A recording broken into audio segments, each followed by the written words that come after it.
not even sure this is readable. The Ifth of Oofth. Ifth of Oofth. Which is a terrible way to pronounce it, I'm sure. But, so I'm in the mood to read you a story. This is a story by Walter Tevis, best known for stuff like The Color of Money, wow, I've forgotten the name of one. The Man Who Fell to Earth, Mockingbird, the thing that Color of Money was the sequel to. Well, anyway, this is a bit of mid-20th century kind of cocktail science fiction. I'd say it's in a similar mode to Charles Beaumont, maybe like a Mac Reynolds or a John Collier. This was originally published in Galaxy Science Fiction in April of 1957. Walter Tevis, and it's called The Ifth of Oofth. Farnsworth had invented a new drink that night. He called it a mulled slow gin toddy, exactly as fantastic as it sounds, ramming a red-hot poker into a mug full of warm red gin, cinnamon, cloves, and sugar, and then drinking the fool thing. But like many of Farnsworth's ideas, it managed somehow to work out. In fact, its flavor had become completely acceptable to me after the third one. When he finally set the end of his steaming poker back on the coals for rest and regeneration, I leaned back warmly in my big leather chair, the one he'd rigged up so that it would gently rock you to sleep if you pressed the right button, and said, "Oliver, your ingenuity is matched only by your hospitality." Farnsworth blushed and smiled. He's a small, chubby man. He blushes easily. "Thank you," he said. "I have another new one. I call it a gelled vodka fizz. You eat it with a spoon. You may want to try it later. It's, well, exceptional." I suppressed a shudder at the thought of eating jellied vodka and said, "Interesting, very interesting." And since he didn't reply, we both stared at the fire for a while, letting the gin continue its pleasant work. Farnsworth's bachelor's home was a very comfortable and relaxing, and I always enjoyed my Wednesday night visits there thoroughly. I suppose most men have a deep-seated love for open fires and liquor, however fantastically prepared, and deep, comfortable leather armchairs. Then, after several minutes, Farnsworth abruptly bounced to his feet and said, "There's a thing I wanted to show you. Made it last week." "Really?" I said. I thought the drinks had been his usual weekly brainchild. "They seemed quite enough." "Yes," he said, trotting over to the door of the study. "It's downstairs in the shop. I'll get it." And he bounced out of the room, the paneled door closing as it had opened automatically behind him. I turned back to the fire again, pleased that he had made something in the machine shop. The carpentry shop was a shed in the backyard, the chemistry and optical labs in the attic, for he was his most proficient with his lathe and milling machines. His self-setting variable twist thumb bolt had been a beautiful piece of work, and its patent had netted him, as had several other machine devices, a remarkable sum. He returned in a minute, carrying a very odd-looking thing with him, and set it on the table beside my chair. I examined it silently for a minute while Farnsworth stood over me, half smiling, his little green eyes wide, sparkling in the reflected, flickering light from the fire. I knew he was suppressing his eagerness for my comment, but I was uncertain what to say. The thing, upon examination, appeared simple. A more or less cross-shaped construction of several dozen one-inch cubes, half of them in thin, transparent plastic, the other half made of little thin sheets of aluminum. Each cube seemed to be hinged at two others very cunningly, and the arrangement of them was all somewhat confusing. Finally I said, "How many cubes?" I tried to count them, but kept getting lost. 64, he said. "I think." "You think? Well, he seemed embarrassed. At least I made 64 cubes, 32 of each kind, but somehow I haven't been able to count them since. They seem to get lost or shift around or something. Oh, I was becoming interested. May I pick it up? Certainly, he said, and I took the affair, which was surprisingly lightweight in my hands, and began folding the cubes around on their hinges. I noticed that some were open on one side, and certain others would fit into these if their hinging arrangement would allow them to. I began folding them absently and said, "You could count them by marking them one at a time, with a crayon, for instance."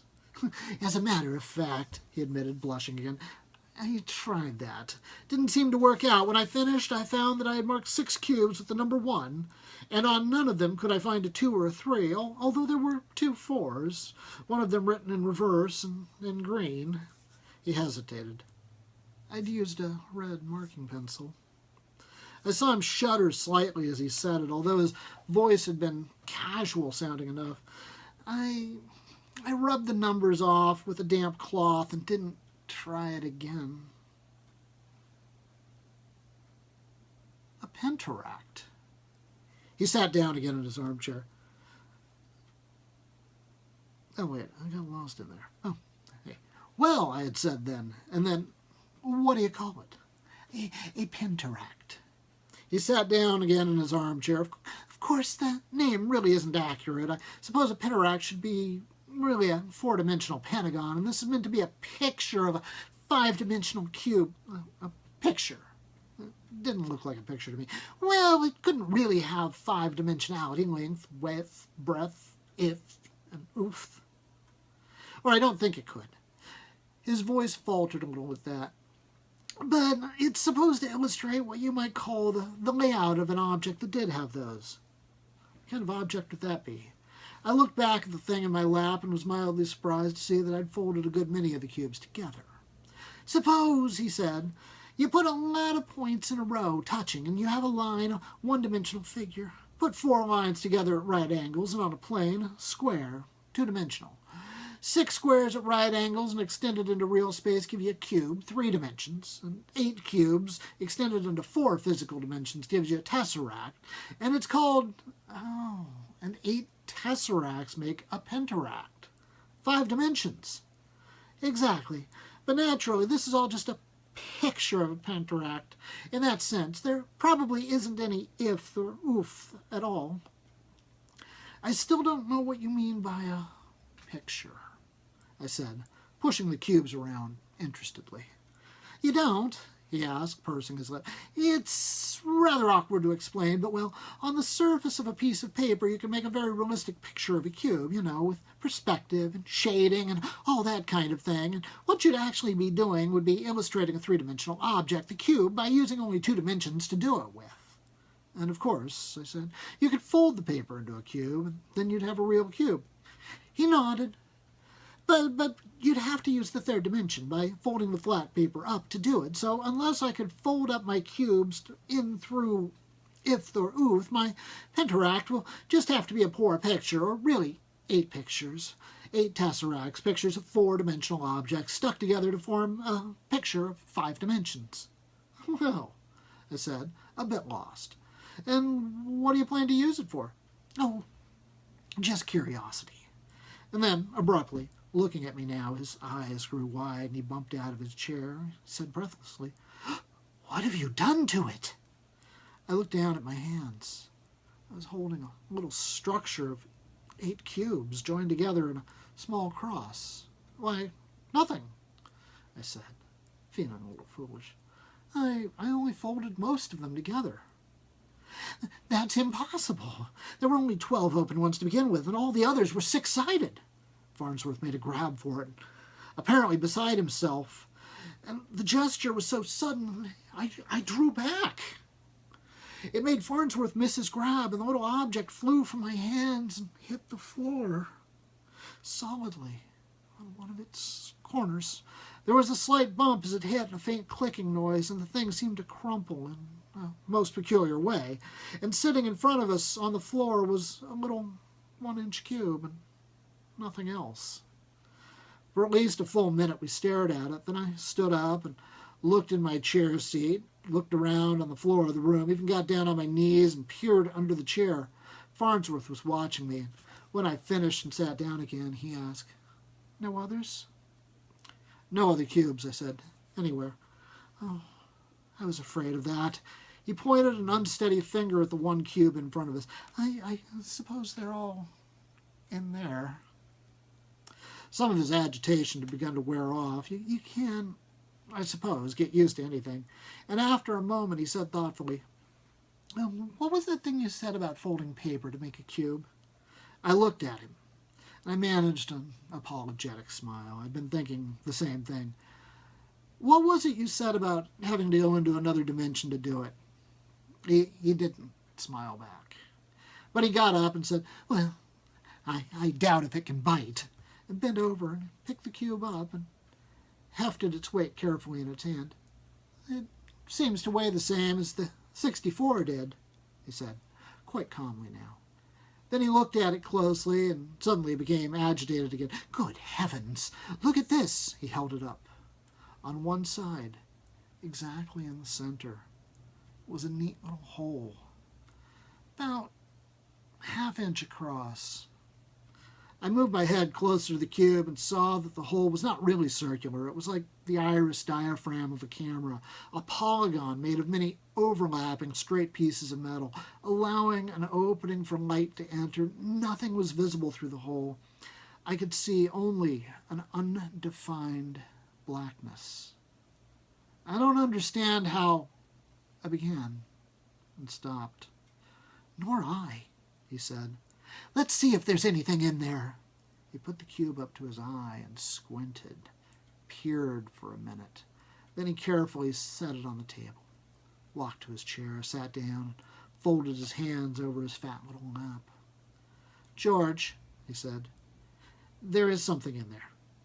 His voice was now very steady and yet strange. "What?" I asked. "What else do you say?" "A little ball," he said. "A little round ball, quite misted over, but nonetheless a ball." "Well," I said, "George, I'll get the gin." He was back from the sideboard in what seemed an incredibly short time. He had the slow gin in highball glasses with ice and water. It tasted horrible.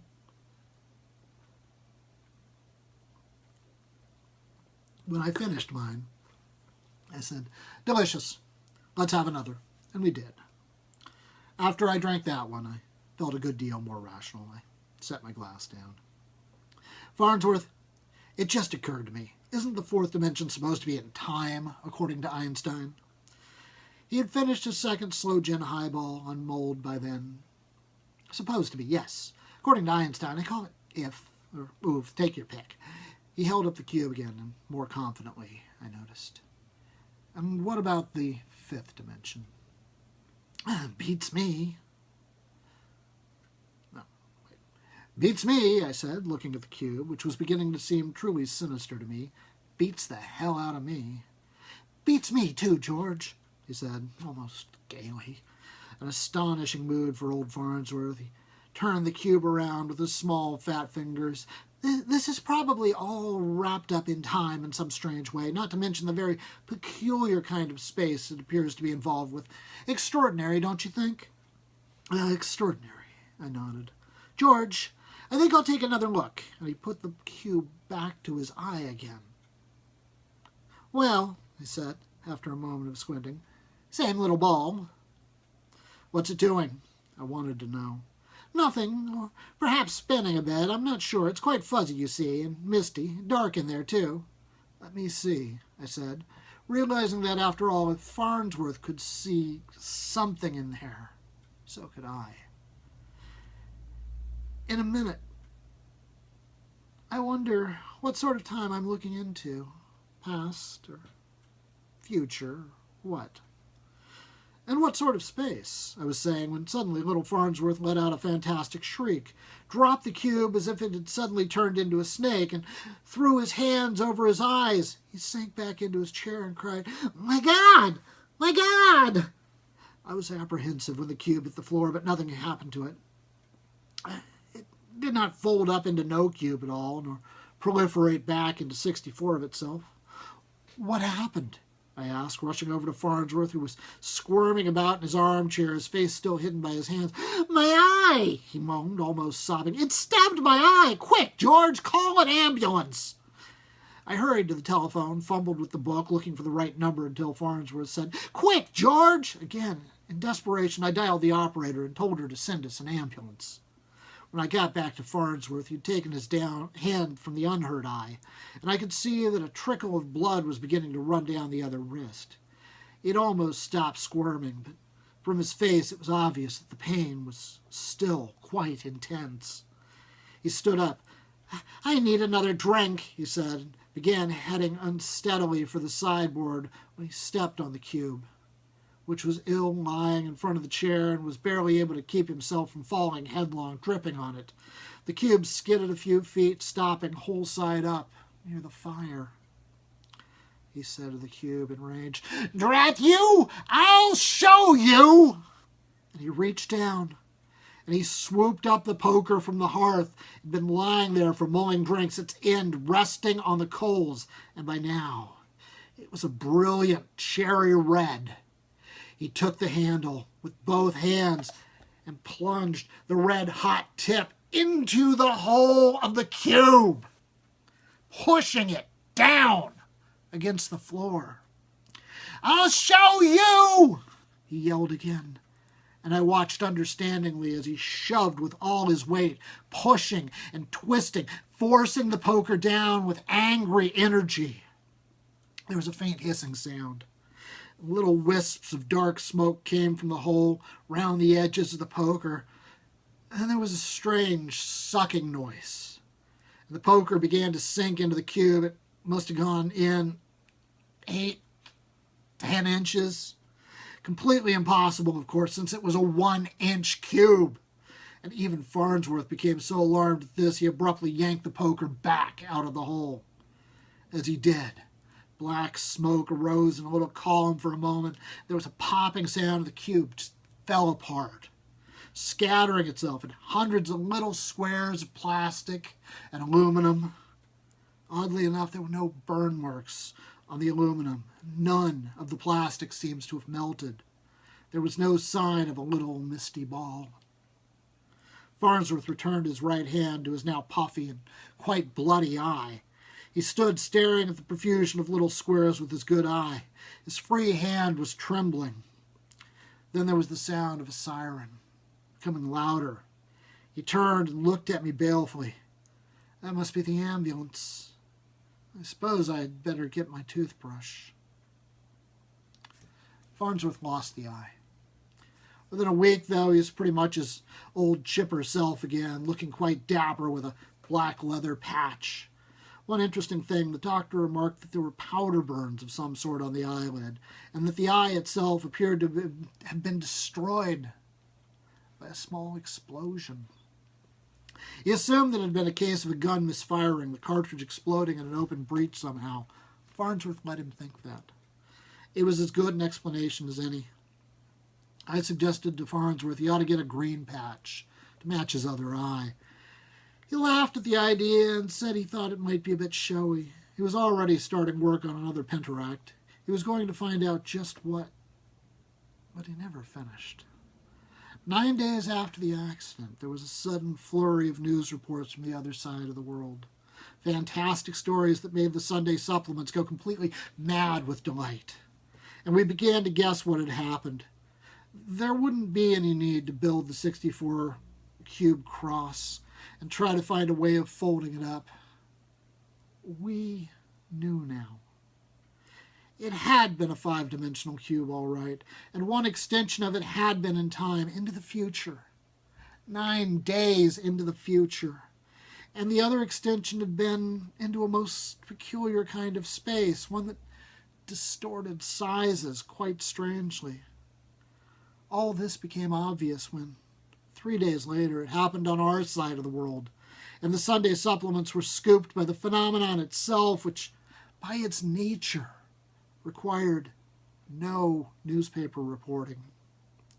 Across the entire sky, of the Western Hemisphere there appeared so vast it eclipsed the direct light of the sun from Fairbanks, Alaska to Cape Horn, a tremendous human eye with a vast, glittering green pupil. Part of the lid was there too, and all of it was framed as if in a gigantic circle. Or not exactly a circle, but a polygon of many sides like the iris diaphragm of a camera shutter. Toward nightfall, the eye blinked once, and probably 500 million people screamed simultaneously. It remained there all of the night, glowing balefully in the reflected sunlight, obliterating the stars. 1,000 new religious cults were formed that night, and 1,000 old ones proclaimed the day as the one predicted for centuries. Probably more than half the people on earth thought it was God. Only 2 knew that it was Oliver Farnsworth, peering at a misty little spinning ball in a 5-dimensional box 9 days before, totally unaware that the little ball was the earth itself, contained in a little 1-inch cube that was an enclave of swollen time and shrunken space. When I had dropped the tesseract and somehow caused it to fold itself into 2 new dimensions, it reached out through 5th-dimensional space and folded the world into itself.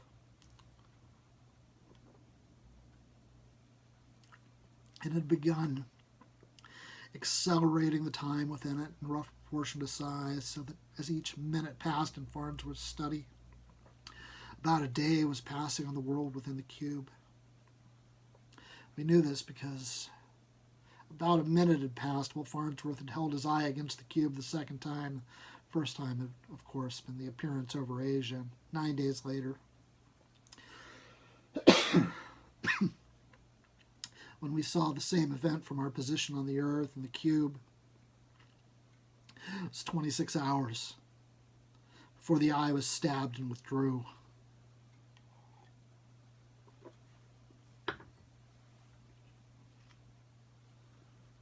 It happened early in the morning, just after the sun had left the horizon. It was passing into eclipse behind the great circle that contained the eye. Someone stationed along a defense perimeter station panicked. Someone highly placed. 50 guided missiles were launched straight up, the most powerful on Earth. Each carried a hydrogen warhead. Even before the great shock wave from their explosion came crashing down to Earth, the eye had disappeared. Somewhere I knew, an unimaginably vast Oliver Farnsworth was squirming and yelping, carrying out the identical chain of events that I had seen happening in the past, and that yet must be happening now along the immutable space-time continuum that Farnsworth's little cube had somehow bypassed. The doctor had talked to powder burns. I wondered what he would think if he knew that Farnsworth had been hit in the eye with 50 infinitesimal hydrogen bombs.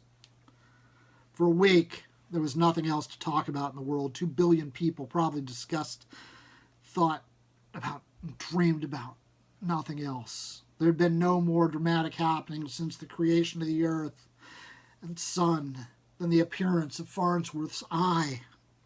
But 2 people out of those 2 billion thought of something else. They thought of the unchangeable, preset space-time continuum moving at the rate of 1 minute for every day that passed here on our side of the tesseract.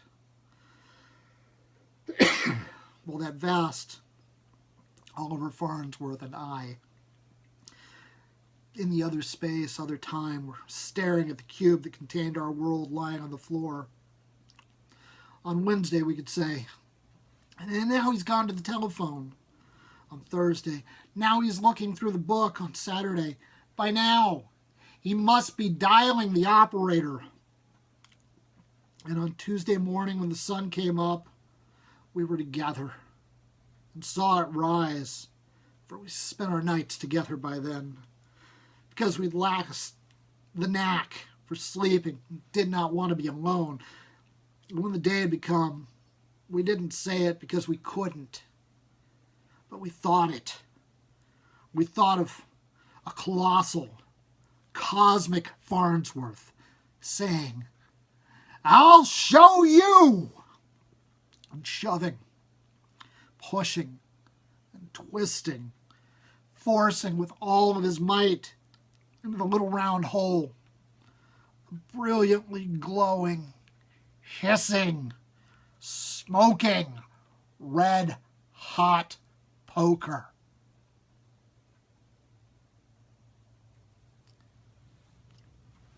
Thanks for tuning in. That was the Ifth of Oofth by Walter Tevis, and I hope you enjoyed it.